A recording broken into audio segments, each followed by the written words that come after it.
বাংলাদেশের রাজনীতিতে অভাবনীয় ঘটনা ঘটে যাচ্ছে। কিছুদিন পর থেকেই এমন কিছু ঘটনা ঘটবে যেগুলো আমাদের কল্পনার বাহিরে। অভাবনীয়, অকল্পনীয় ঘটনা আপনারা সামনে দেখতে পাবেন। জামাত এনসিপি জোট সহ যেগুলো বিরোধী রাজনৈতিক দলগুলো আছে, তারা যে কাণ্ডগুলো করতে যাচ্ছে বা করবে, তাদের উপরে জনগণের যে প্রভাব পড়বে, অথবা সেই কর্মকাণ্ডগুলো জনগণের জন্য ভালো হবে নাকি খারাপ হবে, এই বিষয় নিয়ে আজকে বিস্তারিত আপনাদেরকে বলবো। একদম অবাক হয়ে যাবেন। তার আগে এই পবিত্র ঈদুল ফিতর উপলক্ষে যেই ঘটনাগুলো ঘটেছে সেগুলো আপনারা একটু দেখে নেন। এই যে একটা ভিডিও দেখেন, এই ভিডিও ব্যাপকভাবে ভাইরাল হয়েছে, আপনারা দেখেছেন।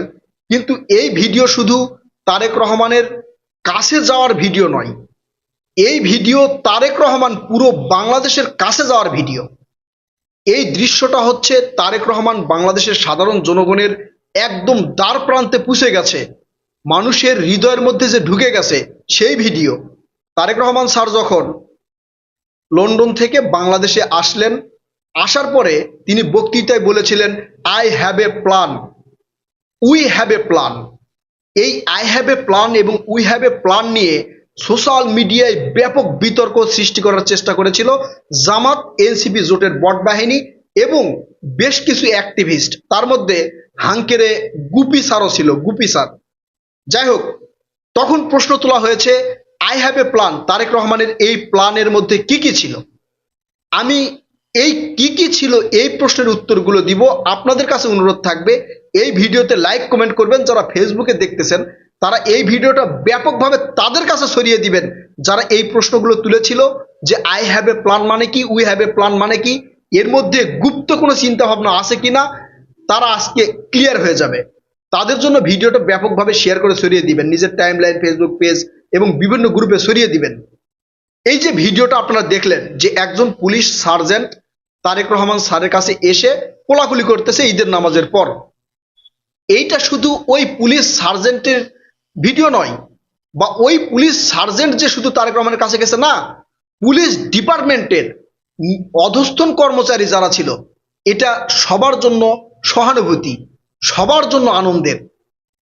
একজন কৃষক যখন তারেক রহমান স্যারের বুকে বুক লাগিয়ে কোলাকুলি করবে, তখন শুধু ওই কৃষকের মান মর্যাদা বৃদ্ধি নয়, পুরো দেশের কৃষকের মান মর্যাদা বৃদ্ধি।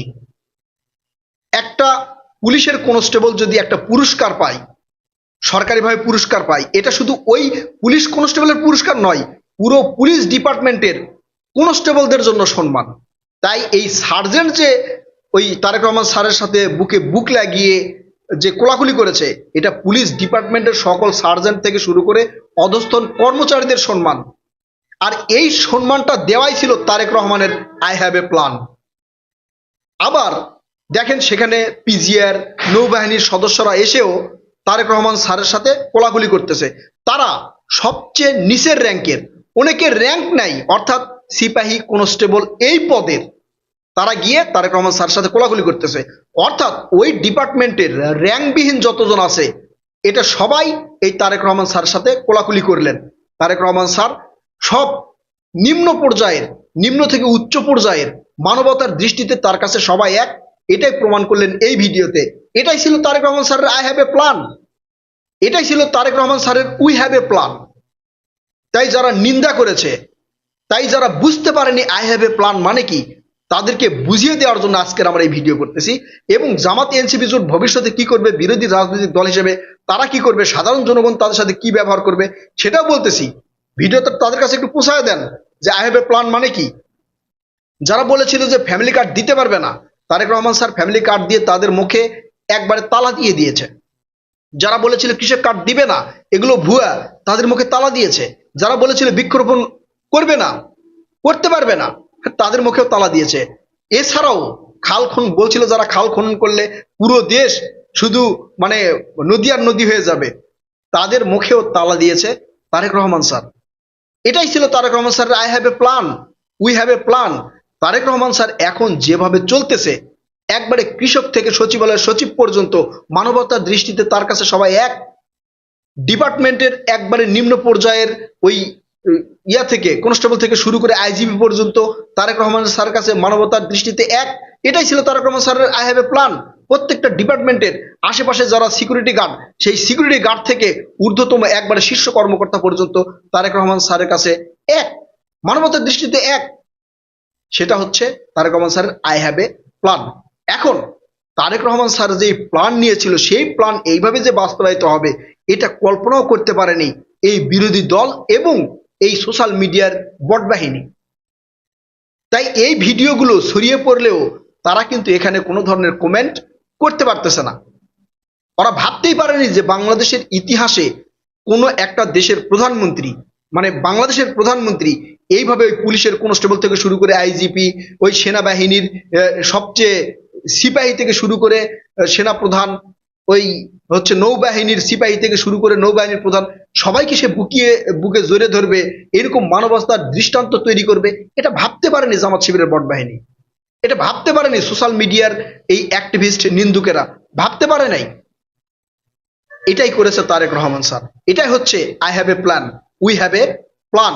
আর সবার আগে বাংলাদেশ। এগুলো নিয়ে যারা ট্রল করেছিল, এখন এদের মুখে এক প্রকার তালা পড়েছে। শব্দগুলো আমি আরেকটু ডিপলি করতে পারতাম, আসলে করতেছি না, কারণ আমি তার ওই ওদের মতো একটু ওই বকা বকি গালিগালাজ করতে পারি না, বা পারলেও সেগুলো করি না। এখন যদি তারেক রহমান স্যার এই কাজগুলো করতেই থাকে, ধরেন যেগুলো প্রতিশ্রুতি দিয়েছিল, নির্বাচনী প্রতিশ্রুতি, সেগুলো পূরণ করতেই থাকে এবং সবার সাথে এই সৌহার্দ্যপূর্ণ আচরণ যদি করতেই থাকে, বাংলাদেশের সব মানুষ যদি তার কাছে মানবতার দৃষ্টিতে এক হয়, তাহলে ভবিষ্যতে কি হবে? নির্বাচনের আগে বিভিন্ন ধরনের গুজব প্রভাকাণ্ডা কিন্তু এই সোশ্যাল মিডিয়া, মানে মিডিয়ায় এই বট বাহিনীগুলো ছড়িয়েছে, এখনো ছড়াচ্ছে। যদি তারেক রহমান স্যার সেগুলো বাস্তবায়িত করে এবং সবার কাছে তিনি যদি জনপ্রিয় নেতা হয়ে উঠতে থাকেন, যেভাবে উঠতেছে এইভাবে যদি উঠতে থাকেন, ভবিষ্যতে এই বিরোধী রাজনৈতিক দলগুলো তারা ন্যারেটিভ খুঁজে পাবে না। বিএনপির বিরুদ্ধে যে একটা কথা বলবে, সেই ন্যারেটিভ খুঁজে পাবে না, তারা ন্যারেটিভ শূন্য হয়ে যাবে, তারা ন্যারেটিভ শূন্য হয়ে যাবে। ওই সময় যদি সাধারণ জনগণের কাছে গিয়ে তারা বিএনপির বিরুদ্ধে বা তারেক রহমানের বিরুদ্ধে একটা দুর্নাম করার চেষ্টা করে, তখন সাধারণ জনগণ তাদেরকে প্রতিহত করবে, তাদের কথার উত্তর জায়গায় দিয়ে দিবে। যদি গিয়ে বলে যে তারেক রহমান তোমাদেরকে প্রতিশ্রুতি দিয়েছিল, সেই কাজটা করে নাই, কিন্তু সাধারণ জনগণ দেখবে যে না, এটা করেছে, তখন সাধারণ জনগণ জায়গায় তাদেরকে ধ্যাতানি দিবে। তখন এই রাজনীতিতে বলবে, মানে এই বিরোধী রাজনৈতিক দল যারা আছে, তখন তারা বলবে যে বিএনপির লোকজন মব তৈরি করতেছে। যেমনটা আপনারা নির্বাচনের আগে দেখেছেন, জামাতের নারী কর্মীরা ভোট চাইতে গিয়ে যখন টাকা পয়সা দিতে চেয়েছে বা কোরআনের শপথ, কোরআনে হাত রেখে শপথ করার কথা বলেছে, তখন সাধারণ জনগণ এটা প্রতিহত করেছে। তখন জামাত বলেছিল যে এইটা বিএনপির লোকেরা মব তৈরি করতেছে, তাদের নারী কর্মীদের ভোট মানে চাইতে দিচ্ছে না। ঠিক একই পরিস্থিতি হবে। তারেক রহমান স্যার যেভাবে এগিয়ে যাচ্ছে, বাংলাদেশটাকে যেভাবে এগিয়ে নিয়ে যাওয়ার চেষ্টা করতেছে, যেমন এই যে হঠাৎ করে তেল সংকট কিভাবে সমাধান করে ফেলেছে দেখেছেন? ইরান থেকে 1,17,00,000 ব্যারেল তেল বাংলাদেশে আসতেছে, তারপরেও বাংলাদেশের জ্বালানি তেলের দাম বৃদ্ধি পায়নি। তো এইরকম ভাবে যদি চলতে থাকে, তাহলে বিরোধী রাজনৈতিক দলগুলো যে ন্যারেটিভ তৈরি করবে, এই ন্যারেটিভ তারা তৈরি করতে পারবে না। আর মিথ্যা ন্যারেটিভ যখন জনগণের কাছে গিয়ে তারা বলার চেষ্টা করবে, তখন জনগণ এটা প্রতিহত করবে। তখন এই বিরোধী রাজনৈতিক দলগুলো বলবে যে বিএনপি মব তৈরি করতেছে, এটাই বলবে। এই পরিস্থিতি হবে সামনে এবং কিছুদিনের মধ্যে থেকে হওয়া শুরু হবে। দেখেন, আমি আপনার বললাম এর আগে যতগুলো প্রেডিকশন দিয়েছিলাম, নির্বাচন নিয়ে প্রেডিকশন দিয়েছিলাম, বলেছিলাম যে বিএনপি মোটামুটি 200 আসন পাবে, তার বেশি পেয়েছে। আর এই জামাত এনসিপি জোটের কথা বলেছিলাম, এরা হচ্ছে 60 থেকে 70টা আসন পাবে, 77টা পেয়েছে। তার মানে কাছাকাছি মিলে গেছে। এখন যেটা বলতেছি এটাও লিখে রাখেন, দেখবেন ইনশাল্লাহ, আল্লাহ যদি নিজ হাতে এটা পরিবর্তন না করে, তারেক রহমান যদি তার লক্ষ্য থেকে দূরে সরে না যায়, তাহলে সাধারণ জনগণ এই বিরোধী রাজনৈতিক দলকে প্রতিহত করে দিবে। মিথ্যা কথা বললেই তারা প্রতিহত করবে।